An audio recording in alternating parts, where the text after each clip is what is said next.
premièrement, je vais l'appeler dans une seconde, une biologiste qui nous vient de Lyon, du CNRS et de l'ENS Lyon, qui va nous expliquer, figurez-vous, comment on peut s'inspirer du flux des atomes dans les protéines pour essayer de fluidifier le trafic urbain.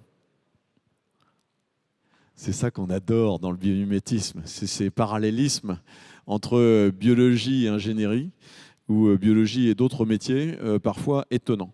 Et donc, je veux bien que, sous vos applaudissements, on accueille sur scène Claire Le Sieur, s'il vous plaît.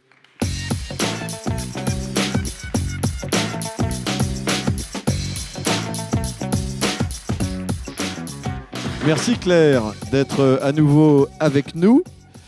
Tu veux te mettre là-bas au pupitre ? Je te donne cette petite télécommande. Il faudra peut-être l'orienter un peu par là pour que ça marche. À droite. Mais une seule fois, pas 25 fois si ça ne marche pas. Non. Mais oui. Alors, Claire va nous parler des protéines. Avec un petit rappel sur ce que sont les protéines, je pense que ça sera utile, y compris pour moi. Chargé de recherche au CNRS, Institut des systèmes complexes de Lyon, et laboratoire Ampère, et avec un travail collectif sur ces histoires de trafic urbain. On avait notamment reçu ton collègue Christophe Menezzo du LOCI, mais il y a aussi des gens du CSTB, il y a un certain nombre d'autres collègues qui réfléchissent à la façon, et là c'est intéressant parce qu'en plus des choses ont été modélisées, qui réfléchissent à la façon dont le trafic à l'intérieur de nos protéines, relativement bien optimisé, pour nous inspirer pour améliorer nos trafics urbains.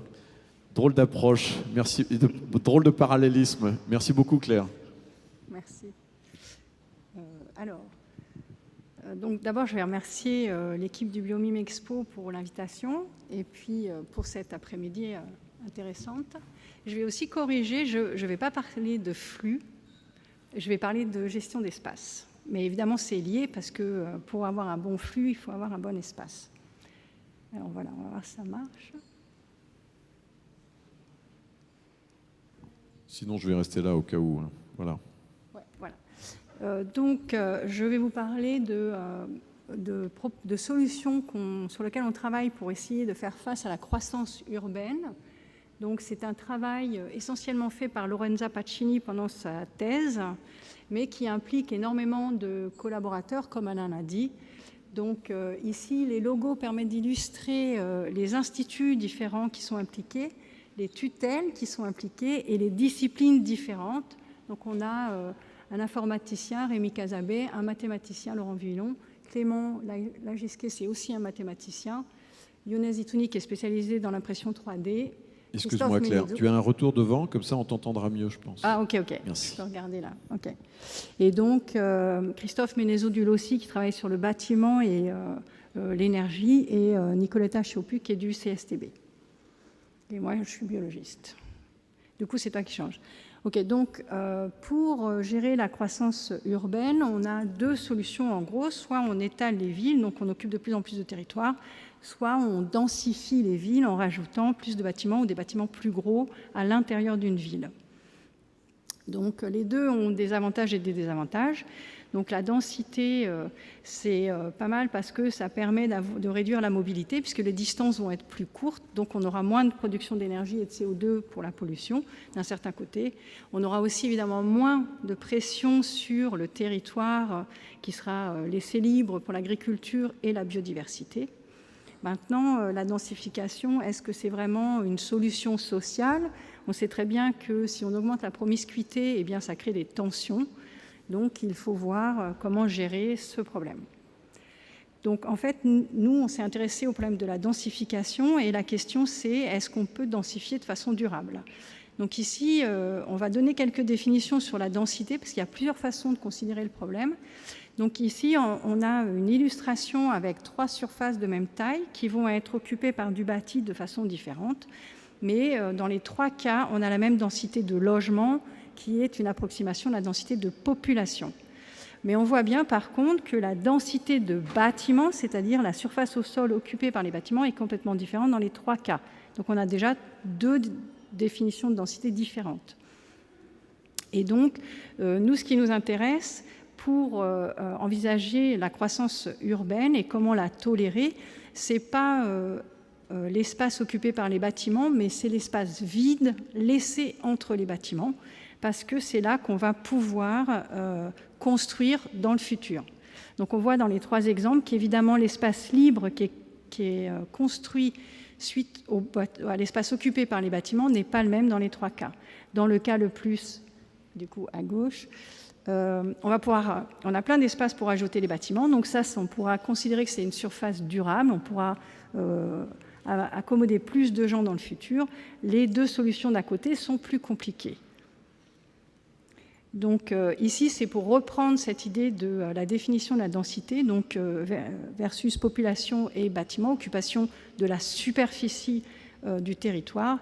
Et donc, il faut bien considérer, par ces petits schémas dessous, on montre en fait qu'on peut aménager avec un même nombre de bâtiments, mais avoir des agencements différents qui sont le reflet de la forme des bâtiments, de leur proximité et de leur position relative. Et du coup, on voit que l'espace blanc qui est construit suite à l'occupation des bâtiments est différent. Donc l'espace qui reste pour la construction du futur n'est pas le même. Et donc nous, on a essayé de mesurer ces agencements de bâtiments et l'espace libre qui reste pour le futur. Voilà, donc la question c'est comment on va faire pour construire de façon durable, durable étant défini comme quel espace on a pour rajouter des bâtiments et accommoder plus de gens dans le futur. Donc pour pouvoir répondre à cette question, il faut déjà commencer par mesurer l'espace occupé par le bâti en fonction, comme je l'ai dit, de la forme des bâtiments et de leur proximité, et pour pouvoir en déduire l'espace libre pour le futur. Donc pour faire ça, on a fait un modèle réseau donc où on prend la surface occupée par les bâtiments dans une base de données qui s'appelle OpenStreetMap, qui est libre d'accès.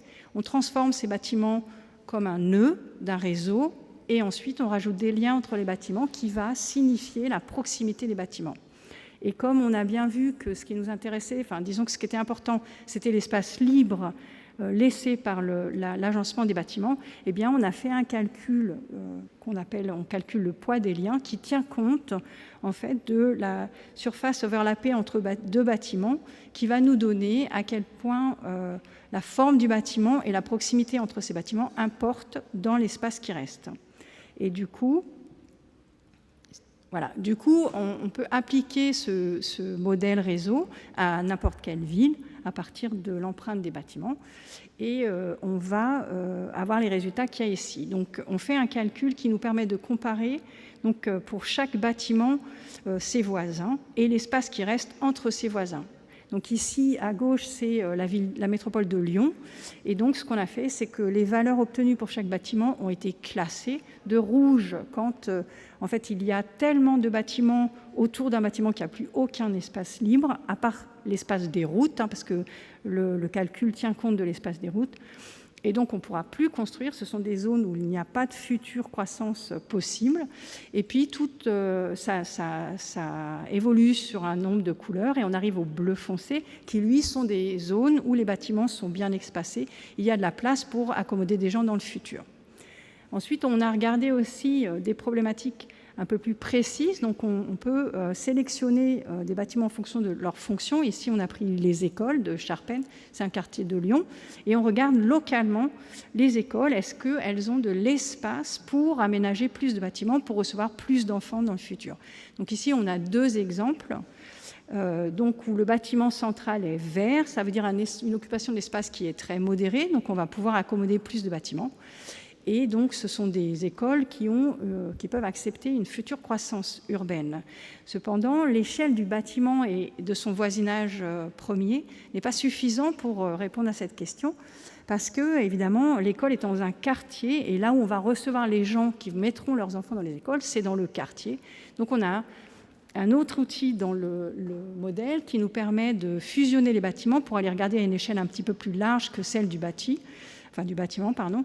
Et donc, c'est les images de droite où on voit dans un cas, le quartier est bleu clair, ce qui veut dire que de cette école, non seulement elle pourra recevoir des enfants, mais en fait, on pourra aussi dans le quartier rajouter des bâtiments pour accommoder les gens. Alors que dans le cas de l'école qui est dessous, même si l'école est aussi verte, on pourra rajouter des bâtiments pour recevoir des enfants, mais en fait le quartier est en rouge, ce qui signifie qu'il n'y a pas d'espace pour construire des nouveaux bâtiments et recevoir des gens. Et donc l'outil permet d'aller cartographier la ville pour savoir quels sont les endroits où c'est durable, on va pouvoir continuer à construire, et les endroits où au contraire il y a une saturation de l'occupation du territoire et donc on ne pourra plus construire. Excuse-moi Claire, donc c'est pas parce qu'il y a de l'espace qu'il y a de l'espace disponible? Voilà, c'est ça. En fait, quand c'est rouge, en réalité, ça veut dire qu'il n'y a plus d'espace. Donc on va regarder un peu dans le détail ce problème. Donc la prochaine étape, une fois qu'on a fait des mesures qui nous permettent de cartographier l'espace disponible entre les bâtiments où on pourrait construire et qu'on voit qu'il y a des zones rouges, qu'est-ce qu'on fait? Pourquoi on a des zones rouges? Qu'est-ce qui a créé cet encombrement? Quel est le défaut dans la construction? Donc, pour répondre à cette question, en fait, on a été regarder, et c'est là le lien avec le biomimétisme, on a été regarder dans les systèmes vivants comment ils gèrent leur espace.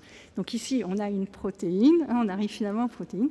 Donc, le pentagone qui est tout en vert, c'est une protéine. Donc les protéines sont responsables de toutes les fonctions biologiques dans le vivant. Ce sont des objets tout petits, qui sont en gros 10 puissance moins 9 mètres, donc on ne peut pas voir à l'œil nu. Et ici, en fait, les petites sphères sont les atomes de la protéine qui sont mesurés par rayon X. Donc comme on ne peut pas les voir à l'œil nu, on utilise des méthodes qui peuvent les détecter. Et donc, en fait, cette image, donc les blocs élémentaires des protéines, ce sont les acides aminés, qui sont en fait l'équivalent des bâtiments dans une ville. Et là, on les a colorés en utilisant exactement le même modèle que pour les villes, et on a coloré leur gestion de l'espace. Donc, on se positionne sur un acide aminé, on regarde comment ses voisins sont agencés autour de l'acide aminé, et on calcule est-ce qu'il y a de l'espace entre les acides aminés pour accommoder les flux, justement, parce que la protéine, c'est dynamique. Bon, j'en parle pas normalement aujourd'hui, mais en gros, il faut de l'espace pour que la molécule bouge, puisque pour fonctionner, elle doit bouger. Mais aussi, elle doit supporter des mutations. On connaît tous les mutations génétiques qui vont, par exemple, faire des maladies. Et en fait, si elles font des maladies, c'est parce que la mutation n'a pas été supportée, parce qu'il n'y avait pas d'espace pour accommoder, par exemple, un acide aminé plus gros. Mais quand on voit ici la différence entre la gauche, qui est donc le système vivant, et la droite, qui est un quartier, on voit que la protéine est complètement verte, ce qui signifie que tous les acides aminés occupent de façon modérée l'espace. Ce qui veut dire que la protéine, elle est durable, elle existe, comme Alain l'a rappelé, depuis plus de 3 milliards d'années, et c'est parce qu'elle a conçu l'utilisation de son espace pour l'économiser. C'est-à-dire qu'elle planifie, dans le futur, j'en aurai besoin de plus, donc jamais elle ne l'occupe trop. On n'a pas de zone rouge où tout l'espace est complètement saturé. Et on n'a pas non plus de zone bleue où là, on aurait une sous-occupation de l'espace. Donc c'est bien optimisé pour agencer les acides aminés pour qu'on ait assez d'espace. Et donc là, on commence à percevoir un premier défaut, c'est-à-dire que ça sous-entend qu'en fait, la façon dont les bâtiments sont organisés ou agencés entre eux n'est peut-être pas optimisée. Et donc, pour aller regarder ça de plus près, on a regardé un autre paramètre du réseau, c'est les liens étroits entre deux bâtiments exactement, ou alors entre deux acides aminés, c'est-à-dire à quel point une paire d'acides aminés ou une paire de bâtiments occupe de l'espace. Et donc là, de nouveau, on voit une grande différence dans les deux cas. Donc, c'est les mêmes images que précédemment, sauf qu'on les regarde différemment. On voit que donc, les liens rouges, les traits rouges, c'est quand il y a une très forte occupation de l'espace local. Et on voit que dans la protéine, en gros, il y a 3 traits rouges. Tout le reste est bleu ou vert, ce qui signifie une utilisation d'espace extrêmement modérée, alors que dans le cas de la ville, on voit qu'il y a beaucoup de traits rouges et qu'ils forment même des chaînes, ce qui veut dire qu'en fait l'espace est mal occupé sur des très longues distances et ce qui va saturer dans certaines directions l'occupation de l'espace. Donc la comparaison avec le vivant, là, nous permet de comprendre à la fois pourquoi le vivant est durable, c'est parce qu'il n'a pas construit en mettant des gros acides aminés ensemble de façon très très locale, et comment on pourrait corriger la ville en s'inspirant de l'organisation des acides aminés dans les protéines. Voilà, je crois que c'est tout. Ah non. Alors, donc pour finir, en fait, maintenant ce qu'on est en train de regarder, c'est exactement comment les bâtiments sont organisés pour donner une espèce de règle. Et donc on voit, si on parcourt un agencement de bâtiments de la droite vers la gauche, on va voir une situation qui, quand c'est bleu foncé, eh bien c'est durable.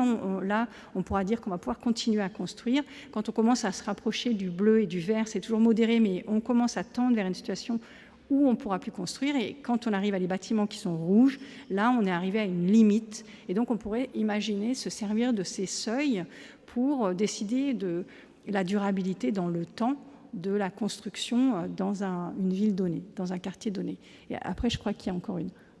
Ouais. Et après, on peut aussi regarder à une plus grande échelle, c'est-à-dire qu'on regarde les deuxièmes voisins ou les troisièmes voisins pour être sûr à quel point on va pouvoir construire ou aménager un quartier à une plus grande échelle, parce que ça va rester bleu, alors que dans le cas de gauche, on voit déjà que même si les bâtiments à une certaine échelle sont verts, et à plus grande échelle, on est très très vite saturé. Donc c'est des quartiers qui vont devenir problématiques pour accommoder la croissance urbaine. Voilà. Par contre, là, je crois que c'est fini. Voilà. Merci beaucoup.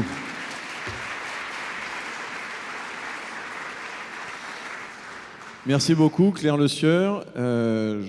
Réservez une ou deux questions pour Claire au moment du cocktail, parce que c'est quand même très étonnant et inspirant. Je ne sais pas s'il y a des architectes ou des urbanistes dans la salle qui s'étaient déjà posé la question de travailler avec des biologistes spécialistes de la gestion de l'espace dans les protéines. Je ne sais pas s'il y a des biologistes dans la salle, d'ailleurs. Hein ? Un biologiste.